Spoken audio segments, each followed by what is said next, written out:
अपने फ़ोन से मेरा फ़ोटो खींच देना प्लीज, नेहा ने मुझसे कहा। इतनी देर के बाद नेहा पहली बार मुझसे बात कर रही थी। मैं बिना कुछ जवाब दिए नेहा की फ़ोटो क्लिक करना शुरू किया। हम लोगों ने लगभग 200 से भी अधिक फ़ोटो खींचे थे। घूमने के बाद शाम को हम दोनों ने नाश्ता किया।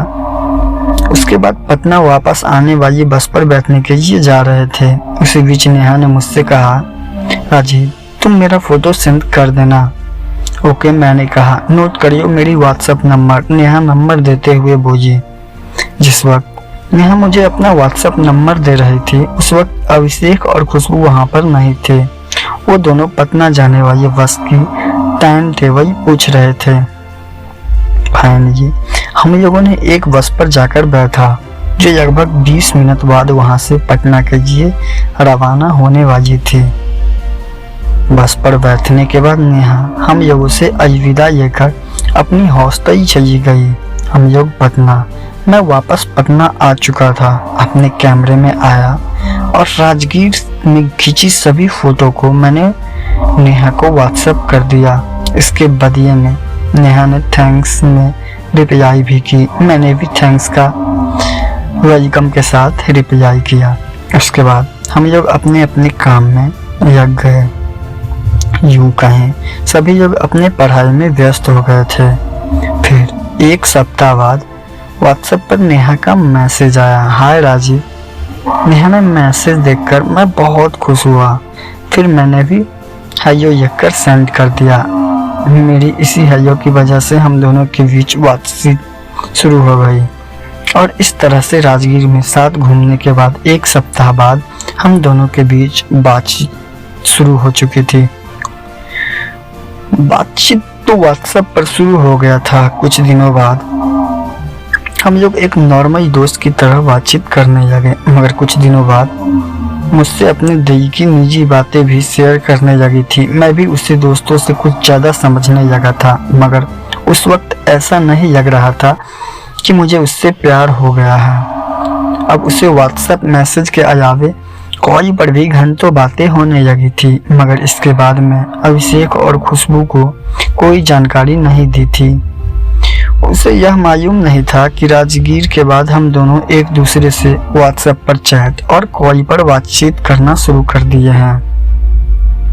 इसी तरह से हम दोनों लगभग 1 से 1.5 महीने तक बातचीत किए। फिर एक दिन अचानक उसका न कोई मैसेज न कॉल आया। उस दिन मुझे महसूस हुआ कि वह मेरे लिए खास बन गई है। उसके मैसेज बिना मेरी दिल नहीं लग रही थी। मैं उससे बात करने के लिए बेचैन था। मैं बार बार अपने फ़ोन को अनलॉक कर व्हाट्सएप पर मैसेज देखने की कोशिश कर रहा था। इधर से कॉल करने पर उसका फ़ोन ऑफ आ रहा था। उस रात मैंने खाना भी नहीं खाया।